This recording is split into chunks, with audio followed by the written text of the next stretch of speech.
জ্বালানি তেলের দাম বৃদ্ধির পর বাস ভাড়া প্রতি কিলোমিটারে দূরপাল্লায় 40 পয়সা এবং নগরে 35 পয়সা বাড়ানো হয়েছে। তবে মানা হচ্ছে না সেই নির্দেশনা। রাজধানীতে প্রতিটি বাসে বেশি ভাড়া আদায়ের অভিযোগ করছেন যাত্রীরা। তবে সেই অভিযোগ মানতে নারাজ বাস শ্রমিকরা। সর্বনিম্ন ভাড়া 10 টাকা হলেও সেই ভাড়া 15 টাকা নেওয়া হচ্ছে বলেও অভিযোগ যাত্রীদের।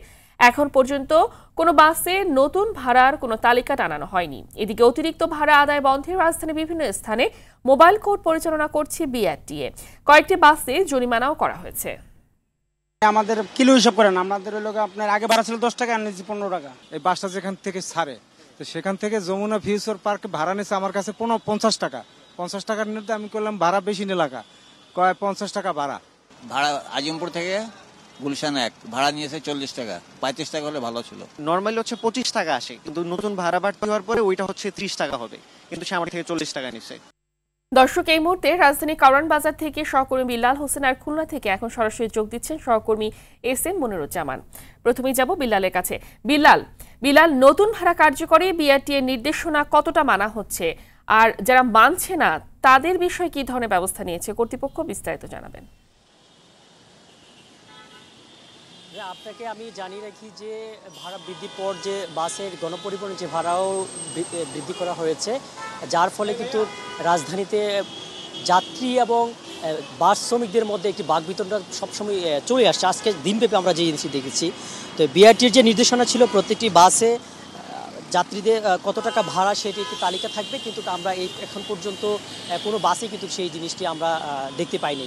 যার ফলে কিন্তু রাজধানীতে যেসব জায়গায় হচ্ছে বিআরটিএর ভ্রাম্যমাণ আদালত পরিচালনা করছে, যে সকল বাসে অভিযোগ পাচ্ছে, যে সকল বাসে হচ্ছে যাত্রী তালিকাটা নেই, ভাড়ার তালিকাটা নেই, সে তাদের কিন্তু বিআরটি 1000 টাকা, কাউকে 1500 টাকা করে আসলে জরিমানা করছে। আর আপনাদেরকে আরেকটি তথ্য দিয়ে রেখি যে সরকার যে নির্ধারিত যে ভাড়া ছিল, যে সর্বনিম্ন ভাড়া 10 টাকা, কিন্তু তা কিন্তু মানা হচ্ছে না গণপরিবহনে। সেটি কিন্তু অনেক জায়গায় 15 টাকা নেওয়ার অভিযোগ তুলেছে। আবার যাত্রীরা আরেকটি যেই অভিযোগ তুলছেন সেটি হচ্ছে যে যত দ্রুত সম্ভব যে বিআরটির পক্ষ থেকে সরকারের আরও মনিটরিং করে যে ভাড়ার যে একটি তালিকা যে সেটি দ্রুত প্রকাশ করা, তৈরি করা, আর না হলে কিন্তু শহরে কিন্তু বিশৃঙ্খলাটা কিন্তু আসলে থেকেই যাচ্ছে। যাত্রীরা অভিযোগ করছেন তাদের কাছ থেকে যে কিলোমিটার প্রতি যে ভাড়াটি নেওয়া কথা ছিল সেটি কিন্তু মানা হচ্ছে না। তো ওভারঅল বলা যায় যে এই সড়কে কিন্তু গতকাল পরশুদিন যে বিআরটি মালিক সমিতির সাথে বসে যেই ভাড়া নির্ধারণ করে দিয়েছে সেটি কিন্তু সড়কে বাস্তবায়ন আসলে দেখা যাচ্ছে না, তার চেয়ে বেশি কিন্তু নিয়েছে।